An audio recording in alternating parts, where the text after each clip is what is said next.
Tiny Tim is but one example. He did have other examples of people with disabilities. Gentle Heron from Virtual Ability shares research on Dickens and disabilities. Victorians feared disability. Those with disfigurements were seen as monsters, often morally depraved villains, like Quilp in The Old Curiosity Shop or Squeers in Nicholas Nickleby.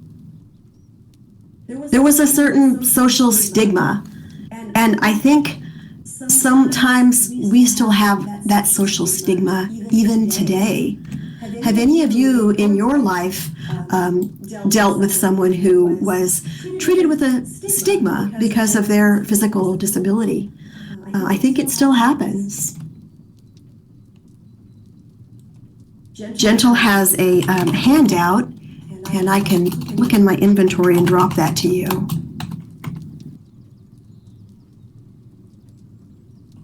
Disability, Dickens and disability. Here's some resources that I can share about Dickens and disability that you can look at later.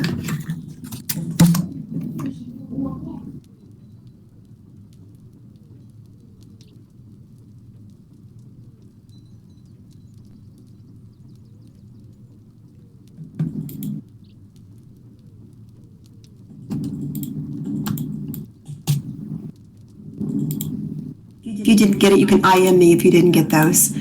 Just trying to film and talk and juggle my tools at the same time, which is kind of not always the simplest task. All right, we'll move on to the next room.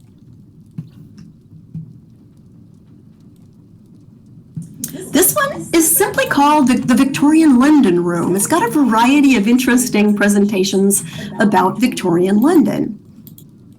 For example, we have resources on the city. What was London like during those days? There's a London map in here that you can click on, and it will take you to a map of London during Dickens' lifetime.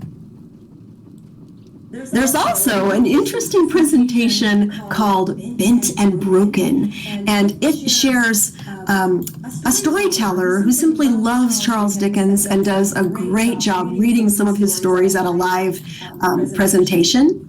You see the Bent and Broken slide.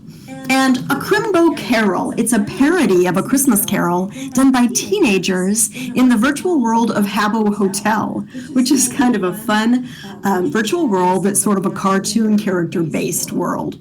So click on these resources and you can get some interesting ways that Dickens has been featured in various different media formats. We've all seen A Christmas Carol in different movie format.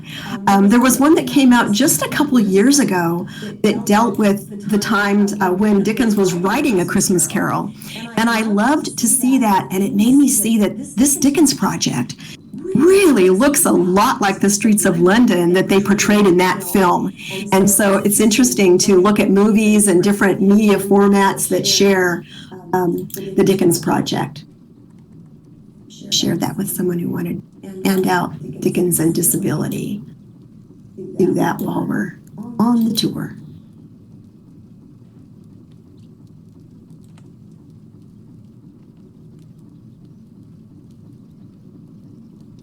So this one was all about the times of London, but let's walk over, speaking of the times of London, let's walk to the next one and think a bit about the cruel working conditions that they had to work under in those days. Feel free to walk right on inside if you choose to.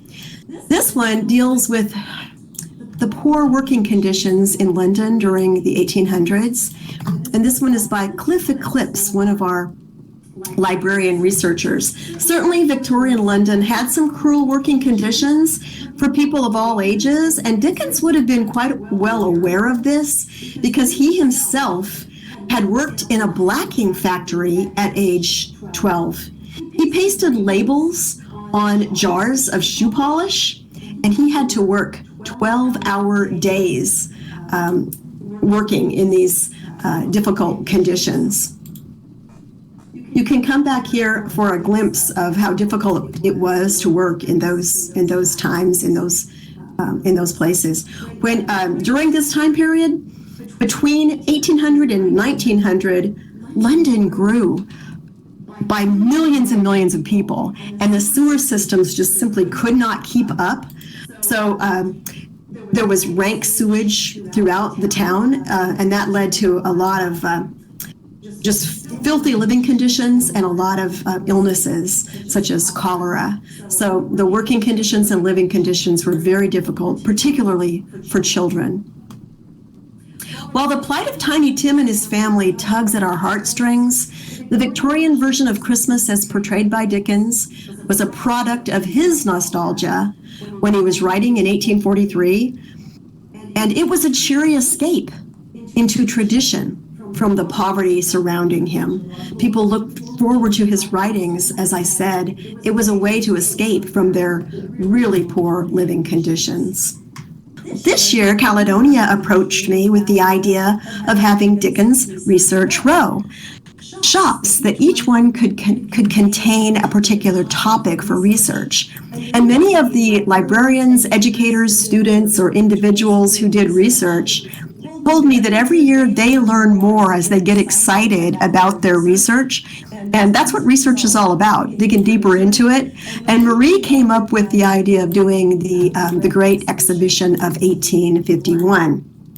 She came here on a couple of the tours we've had. I don't see her here today, but Marie's very excited about this project because what a time to have been alive when the inventions were just blossoming as the Industrial Revolution was just taking off.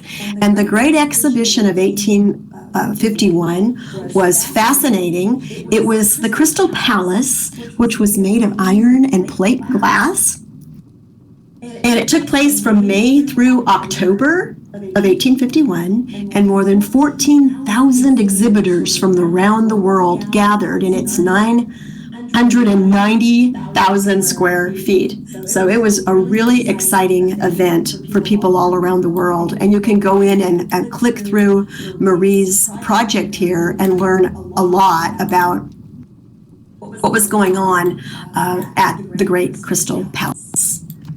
Out of the story. And if you walk inside, it's a very cramped little shop, but that's the way it was in the story. It's a cramped little shop full of all kinds of crazy items. You can even walk upstairs and look around. It's a really beautiful creation of the old curiosity shop.